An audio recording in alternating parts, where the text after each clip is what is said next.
what advice would you give students to maybe grasp such a difficult topic such as mathematics more easily? Like, how do you personally work on a hard task productively? Yeah, well, okay. So I'm thinking the task is to learn about linear algebra. That's my life work, really, with applications to finite elements and wavelets and other and now deep learning. But the basic ideas, I've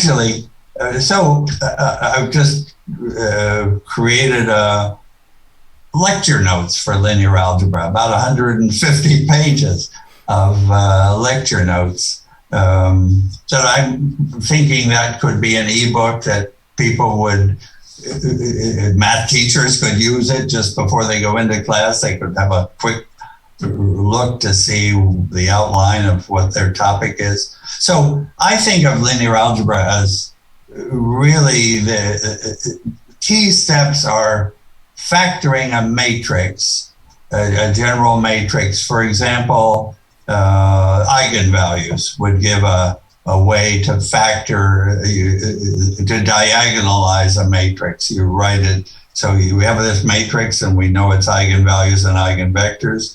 And if we put those into separate matrices, the eigenvector matrix and the eigenvalue matrix, we can express the original matrix from those.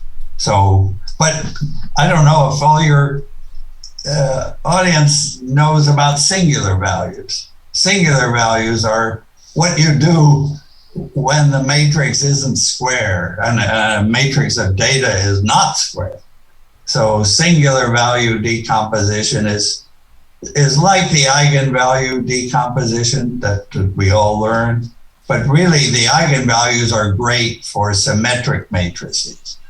And for a symmetric matrix, the wonderful fact is that the eigenvalues are all real, so it's physically good, and the eigenvectors are perpendicular, so it's just beautiful. But if the matrix isn't symmetric, all that can fail. And if the matrix is rectangular, there are no eigenvalues. So singular values are the right answer in general, and singular vectors.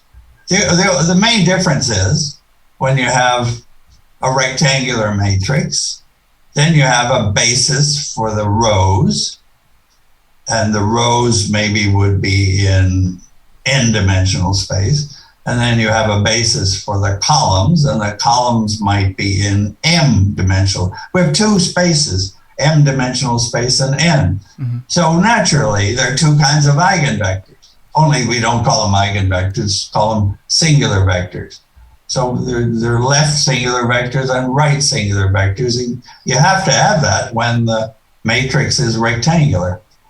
So this is a topic that most elementary math courses don't get there, singular values, but that's where the action is.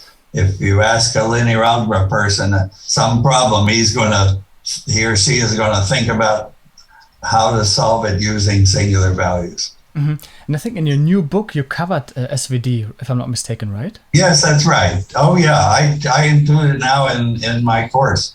Because if a student can learn about eigenvectors and eigenvalues, this is a small step beyond. And it's such an important step that you've got to take that step. Yeah, it's not hard. Just think of it as two kinds of eigenvectors in m and n dimensional space, because that's the shape of the matrix.